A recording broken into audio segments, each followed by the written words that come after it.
एक दिन में कितने घंटे की नींद लेनी चाहिए, प्राथमिकता और व्यस्तता के बीच रहकर खुद को कैसे बचाएं? आइए जानते हैं इन सवालों के जवाब परम पूज्य श्री प्रेमानंद महाराज जी से। धर्मेश जी, राधे राधे महाराज। राधे राधे महाराज जी, आपके चरणों में कोटि कोटि प्रणाम। महाराज जी, हर वक्त सोने का मन करता है, नींद नहीं आ सोने रही का फिर मन भी करता है, बिस्तर देखो। पर पड़े रहने का मन होता है। नहीं, ये गलत आदत है। इस पर संयम रखो। 6 घंटा सोने के लिए समय रखो। 6 घंटे हमने बचपन से अभ्यास किया नींद ना आने का, क्योंकि भजन में वो नींद आती थी ना। आज नींद नाम की चीज नहीं है। तो अभ्यास किया तो नींद ने हमको नमस्कार बोल दिया। ये लोग कहते हैं, डॉक्टर कहते हैं कि आप विश्राम कीजिए, और मेरे विश्राम की आदत नहीं बचपन से। जब बाबा जी बचपन से रहला तो दोपहर में जैसे लेटे ना, थोड़ी देर लेटे उठ के बैठ गए राउंड, हम वही टहल रहे हैं। उसी में एक आसन रखा, उसमें भी बैठ गए फिर टहल। तो हमने अपने पेट में चुटकी काटी है, ठंडा पानी अपने ऊपर डाला है, नींद के लिए खड़े होकर भजन किया है। झोपड़ी थी, अनुष्ठान चल रहा था, एक पैर केवल खड़े होकर ऐसे पकड़कर, तो नींद कैसे आएगी? नींद आएगी तो हम में से गिर जाएंगे। तो नींद के लिए लड़े, तो आज हम नींद से अपने आप को बचा पाए। महाराज जी, आप बताते कि आप चोटी भी बांध लेते थे। हाँ, नहीं अब क्या कि नई अवस्था में ये बात होती है। सही बात। जैसे नई अवस्था में ज्यादा नींद आती है, बूढ़े जनों को तो टेबलेट ही खाना पड़ेगा। अब रात को भी नींद अच्छी आती है। दिन में 12 बजे से 2 बजे तो ऐसा होता है बस। हाँ, इस उम्र में तो ऐसा नहीं, होता हम है। 6 घंटे का नियम देते हैं। 6 घंटे आप खूब आराम से सो लो, इसके बाद लड़ो इससे। ज्यादा नींद काहे को जीवन बर्बाद कर रहे हो? सोने का मतलब है व्यर्थ समय जाना। देखो, हमें सोने में जो बल मिलता है, हमारी इंद्रियों में जो प्लस भाव आता है, वो होता है संसार का चिंतन छूट जाना। 6 घंटे संसार का चिंतन छूटा तो हमारी इंद्रियों में पुनः पावर आ गया, और हम फिर पावर से संसार के कार्यों में लग गए। तो यदि हम 6 घंटे भगवान के चिंतन में दें, संसार का चिंतन छोड़ दें, तो महापुरुष बन जाए। तो हम कह रहे हैं 6 चौको 24 घंटे में एक भाग सोने का रख लो 6 घंटे, एक भाग पढ़ने का रख लो 6 घंटे, और नौकरी पेशा जो जैसे कर रहे हो 8 घंटे उसके होते। अगर मिलाओ तो 3-4 घंटे तो ऐसे बचते हैं जो आप व्यर्थ में नष्ट करते हैं। वो व्यर्थ में नष्ट करने वाले समय को भजन में लगा दो, आपको भगवान मिल जाएंगे। कुछ भजन करते हो? नहीं, मतलब आदत बीच में लगी थी। हनुमान चालीसा पढ़ने लग गया था 3-4 महीने, फिर हनुमान चालीसा की आदत, फिर इसके बाद छोड़ दिया। मतलब हफ्ता होता है, फिर हफ्ते की आदत छूट जाती है। यार ऐसा नहीं। सुनो, आज से हमारे पास आए हो तो 24 घंटे में 24 मिनट तुम राधा राधा जप लिया को, दवाई मान के।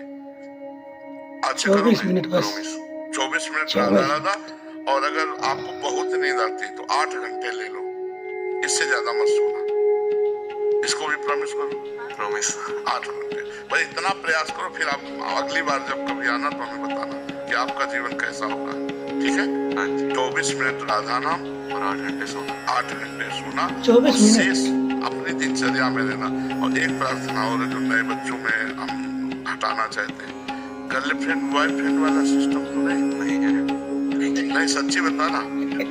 और कोई ऐसे आचरण तो नहीं है जो एकांत में अपने आप को नष्ट करते हो? तो बस फिर आप फिर अच्छे बच्चे बन जाओगे। ठीक है? आप इन बातों की तरफ ध्यान मत देना। अभी जब माता पिता की सहमति से ब्याह हो, फिर उसमें आनंद रहता है। अपनी तरफ से कोई गलती मत करना। ठीक है? 24 मिनट राधा नाम जब, 8 घंटे सोना, और थोड़ी देर सत्संग सुन लिया करो। सुनते हो सत्संग? 4-5 बार सुना है। 4-5 बार ही क्यों सुन? नहीं यार, दिन में 4-5 बार सुनना चाहिए, पर एक 10 मिनट की क्लिप रोज सुन लिया करो। इसका भी प्रॉमिस नहीं? तो 24 और 10 मिनट 34 ये हमने लिए आपके। 8 घंटा तो सोने को आप ही को दे रहे ना, और शेष समय कार्यरत रहना, फालतू मत बैठना। चाहे विद्या अध्ययन हो, घर में चाहे सोने लगानी हो, पोछा लगाना, मतलब कार्यरत रहना। शरीर को कार्यरत करना अत्यंत आवश्यक है, नहीं तो व्यर्थ के ओवर थिंकिंग में लगा देगा, व्यर्थ के चिंतन में, मनोराज्य में लगा देगा, और वो आपको परेशान करने लगेगा। हाँ, नहीं, ओवर थिंकिंग से बहुत बचना चाहिए। बहुत जहरीला विषय है ओवर थिंकिंग। अगर बढ़ती चली गई तो जैसे बच्चा नहीं क्या मैं निराश हूँ, हताश हूँ, ऐसे पहुंचा देता है। समय मत दीजिए, समय मत दीजिए। हम 1 मिनट भी खाली नहीं रखना चाहते मन को। हाँ, प्रभु में लगाए हैं, कार्य में लगाए हैं, तो एक मन आनंदित रहता है। अगर पड़े पड़े केवल ऐसे सोचते रहोगे तो परेशान हो जाओगे। 8 घंटे के सिवा लेटोगे नहीं, कोई तुम बीमार नहीं, ये कुर्सी में बैठ जाओ, अपना कोई वाणी पढ़ो, कोई ग्रंथ पढ़ो। क्या में पढ़ते हो? 12th। 11-12। हाँ तो और क्या, अभी तो बहुत पढ़ना है, डिग्रियां पढ़नी है, तो पढ़ाई को भी भगवान की पूजा समझकर उसे समय समय से अध्ययन करो, ठीक है? हाँ। व्यायाम करते हो या 10 मिनट व्यायाम के लिए देते हो? मुझे फंस गया आज ये।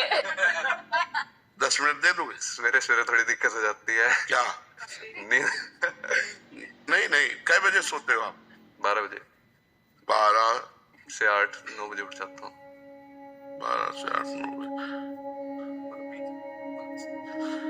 यार ये समय सोने का तो ठीक नहीं है, सोने का समय तो 10 बजे होना चाहिए। क्यों 12 बजे क्या करते? 12 बजे तक क्या करते? 9 बजे खाना खाया, हाँ। 1-2 घंटा पढ़ लिया, 2-3 घंटे 1-2 घंटे फोन चला लिया। नहीं, फोन क्यों चलाओ? व्यर्थ में क्यों चलाओ? व्यर्थ में समय नष्ट मत करो। हमें लगता है अगर आप 10 बजे सो जाओ तो 11, 12, 1, 2, 3, 4, 5, 6 बजे उठे और गर्म पानी करके पिया, वज्रासन में बैठ करके शौच स्नान किया, 15-20 मिनट दौड़ लगा दी। सब व्यायाम दौड़ में हो जाता है। नहीं तो आजकल ट्रेडमिल वाली व्यवस्थाएं चल गई है, जहाँ वो क्या कहते हैं, जहाँ ये चीजें होती है, जिम, वहाँ चले गए। 10-15-20 मिनट करो, नए बच्चे हो, ठीक है? प्रॉमिस। क्या आपने कहा? 8 घंटे सोना, 24 घंटे राधा नाम। 24 मिनट। वैसे बहुत बढ़िया बात है, अगर प्राप्त 24 मिनट। और 10 मिनट कम से कम व्यायाम कर लीजिए, ठीक है? कामना शर्मा जी, ऑस्ट्रेलिया से। राधे राधे महाराज जी। महाराज जी, मैं पिछले 5 सालों से ऑस्ट्रेलिया में एक विशेष ऑनलाइन स्कूल में पढ़ाती हूँ। मेरे स्कूल में बहुत से छात्र पढ़ते हैं जो डिप्रेशन और अन्य मेडिकल समस्याओं से जूझ रहे हैं। पिछले 1 साल से यूट्यूब के माध्यम से आपसे जुड़ने के बाद और नाम जप शुरू करने के बाद मेरी कार्यशैली, स्वभाव और व्यवहार में बहुत अंतर आ गया। छात्रों को इससे विशेष लाभ हुआ, उनका दृष्टिकोण विद्या प्राप्ति के लिए सकारात्मक हुआ। इस परिवर्तन को देखते हुए मेरे स्कूल ने मुझे एक लीडर पोजीशन पे दे दिया है, ताकि मैं ये सकारात्मकता और व्यापक करूं और छात्रों के साथ साथ मेरे सहकर्मी को भी लाभ हुआ है। महाराज जी, मैं सोच रही हूँ कि मैंने ये उचित किया ना। ये कह रहे कि मेरे दिल में सदैव आपकी ये बात रहती है कि हे प्रभु, मेरे कहने पर भी मुझे कुछ ऐसा मत देना जो मुझे आपसे दूर कर दे। ये कह रहे कि जैसे इनको एक ऐसा पोजीशन दे दिया है तो कहीं मेरी अंदर की चाहत और ठाकुर जी ने नहीं और बढ़ो। अभी तो हम छोटी से समझते, इतना बढ़ो कि आप लाखों लोगों के, लाखों बच्चों के हृदय में परिवर्तन ला सको। उनको संयम से, उनको ऐसे चलाओ कि बेविचार और व्यसन और गंदी बातों से, गंदे विचारों से वो मुक्त हो जाए। ये आधुनिक पढ़ाई नहीं मुक्त कर सकती, ये आध्यात्मिक विद्या ही मुक्त कर सकती है। आधुनिक पढ़ाई पढ़े हुए अपने माता पिता को मार रहे हैं, एक व्यसन वाले नशा ले रहे हैं, गंदे आचरण कर रहे हैं। ये बहुत, जब तक अध्यात्म विद्या नहीं होगी तब तक नहीं। और अधिकार के अनुसार ही हम किसी को दे सकते। अगर आप हमें अधिकार ना दे हो तो हम आपको कैसे प्रवचन सुना सकते हैं, हम कैसे आपको अपनी बात बता सकते हैं? आप अधिकार दिए हैं, आप आए हैं, आप दंडवत किए हैं, आप भाव कर रहे हैं, तो हम आपको सुना रहे हैं, उससे फायदा आपको हो रहा है। तो भगवान ने आपको यदि लीडर बनाया तो सैकड़ों विद्यार्थियों का, हजारों का, लाखों का, करोड़ों का, ऐसे आप बढ़ते चले जाए। वो अपने सुख के लिए नहीं है। ये जो पद प्रतिष्ठा है अपने सुख के लिए नहीं है।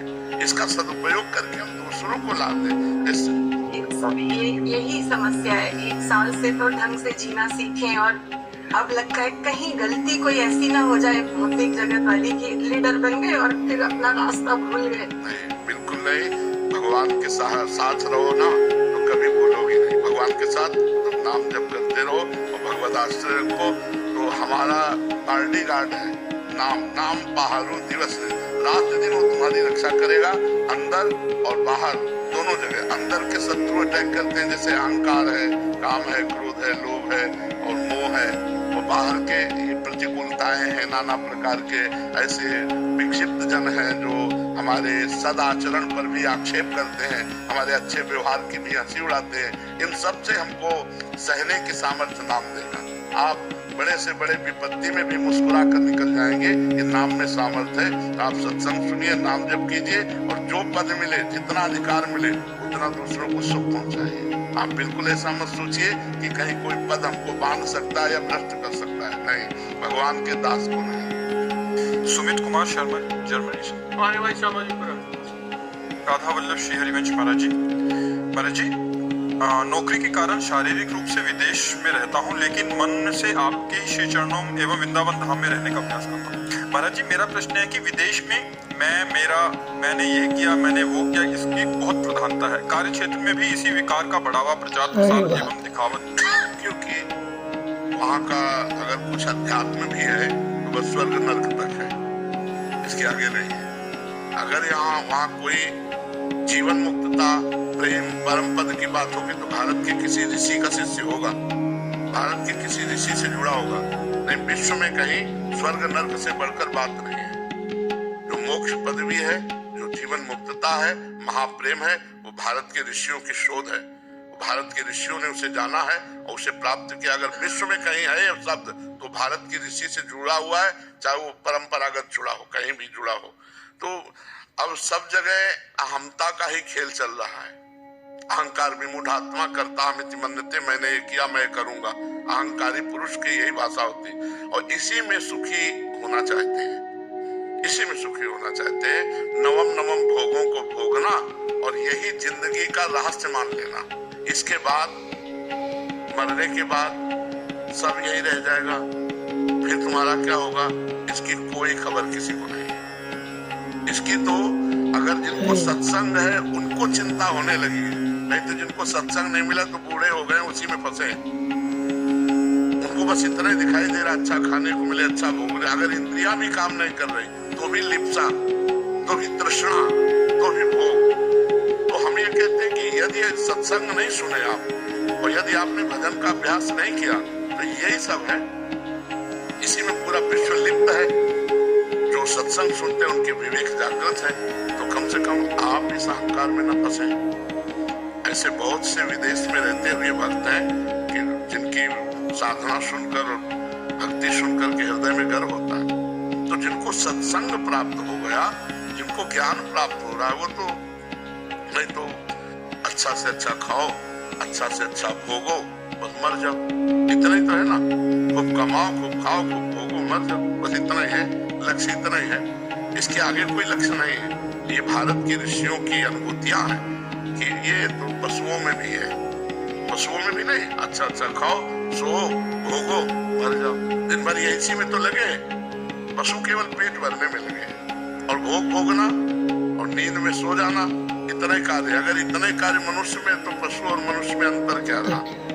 मनुष्य का कार्य है कमाओ, परिवार का पोषण करो, शरीर को पुष्ट रखो और मन को भगवान में लगाओ। जीवन का उद्देश्य भगवत प्राप्ति, जीने के साधन बहुत है, जीने के साधन है ये भोग राग सब जीने के साधन, लेकिन जी किसके लिए रहे? भगवान के लिए, परमात्मा के लिए। अभी जीवन सुधर जाए, अभी मंगलमय हो जाए तो आप धन्यवाद के पात्रों के ऐसी विलासिता की जगह में रहकर भागवतिक आचरण और भागवतिक चिंतन से युक्त हो। तो इसलिए हम सबके बीच में रहे, लेकिन रंग किसी का हमारे ऊपर न चढ़े, तभी सत्संगी कहे जाएंगे। क्योंकि सब जगह जाना पड़ेगा, हेलो, ऐसी भी जगह जाना पड़ेगा जहाँ विलासिता ही है। तो रावण की लंका में जैसी विलासिता थी वो बहुत विचित्र थी, पर विभीषण जी के ऊपर कोई रंग नहीं चढ़ा, हनुमान जी के ऊपर कोई रंग नहीं चढ़ा, वहां की ही वासिनी त्रिजटा के ऊपर कोई रंग नहीं चढ़ा। त्रिजटा भी तो भगवान की महान भक्ता थी, कोई रंग नहीं चढ़ा। तो जो भगवान का चिंतन करता है तो कहीं भी रहे उसके ऊपर रंग नहीं चढ़ेगा, उसका रंग भले चढ़ जाए तो, पर भगवान का चिंतन होना, अगर चिंतन होने लगा विषयों का तब तो रंग चढ़ जाएगा, तब तो रंग चढ़ जाएगा। हमारे देश में प्रेम, प्रियता, कितना पवित्र जीवन होता है। सोचो कि वो पानी ग्रहण किया और दोनों एक हो गए, ना वो उसकी तरफ अन्य की तरफ, ना वो अन्य की तरफ। बहुत बढ़िया जीवन मंगल में संतान। अब ड्यूटी करके आ रहे हो, मन तुम्हारा प्रफुल्लित। अब तुम घर में गए ड्यूटी करके, पता चला कहाँ वो बोले दूसरे के साथ गए। अब क्या तुम्हारा हृदय कहेगा? या तुम किसी और को साथ लेके आ रहे हो, देख रहे दूसरे, क्या कहेगा हृदय, क्या कहेगा? तो आज हृदयों की बहुत सफाई, माता पिता के प्रति जो हमारा भाव होना चाहिए, जो पत्नी के प्रति भाव होना चाहिए, जो पुत्र के प्रति भाव होना चाहिए, जो विशुद्ध विश्वास। सबके बीच से विश्वास तो गायब हो रहा है। पता नहीं कि पुत्र माँ की हत्या कर देगा कि पिता की हत्या कर देगा, पता नहीं पति पत्नी में क्या बड़ा मतलब। देखो प्रभाव आप देखो नहीं, बोले बेटे ने अपनी माँ का गला काट दिया, ऐसा कैसे हो सकता है? जिसका हमने दूध पिया, जिसके हम उदर में रहे हैं, उस माँ को ऐसे कैसे कर सकते हैं? बुद्धि बदलती चली जा रही, भ्रष्ट होती चली जा रही। इसलिए प्रेम में सुख है, पुत्र का प्रेम, पत्नी का प्रेम, माता पिता का प्रेम। अब उस घर में देखो कितना आनंद रहेगा।